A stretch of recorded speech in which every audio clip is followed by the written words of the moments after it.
Alright, we're here at Rock Creek Cemetery here in DC, and I'm going to do a separate video here about this special section. This is mostly a lot of War of 1812 veterans, and in the early 1800s there was a Holmead's burial ground near the DuPont Circle area here in DC, and there was a Camp Hill where a lot of the veterans came from, settled around. It's kind of like the U.S. soldiers' home in a way, I guess it turned out. And so most of them ended up getting buried in Holmead's burial ground, but that was shut down in the 1880s, and so they're relocated over here to Rock Creek Cemetery, about 5 miles away. Other bodies went to Graceland Cemetery. The African Americans, Caucasians came here to a big mass grave here. I got a video on that. About 1,600 grisly piles of bones lying in a big pit there. But anyways, the War of 1812 veterans, they were, they all had nice, back then they used sandstone, real thin markers, as you can see.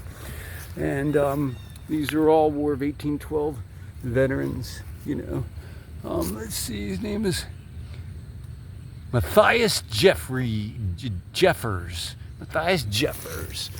And yeah, we had a Second Revolutionary War Part 2.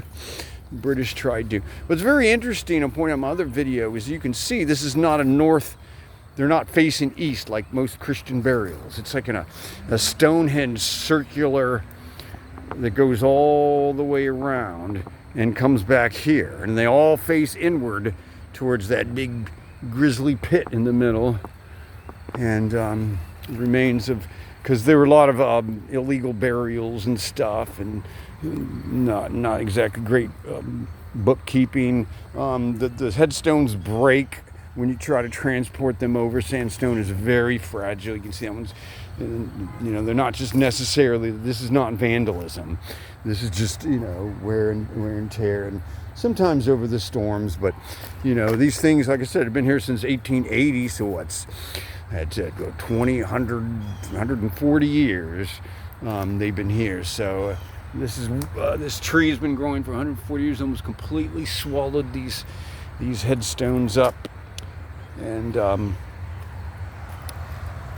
sometimes they would lay a big slab. They didn't have a upright thing. They would put the body down and lay a big down slab back then, and trying to be respectful as much as possible. And see, here's some more War of 1812 veteran markers.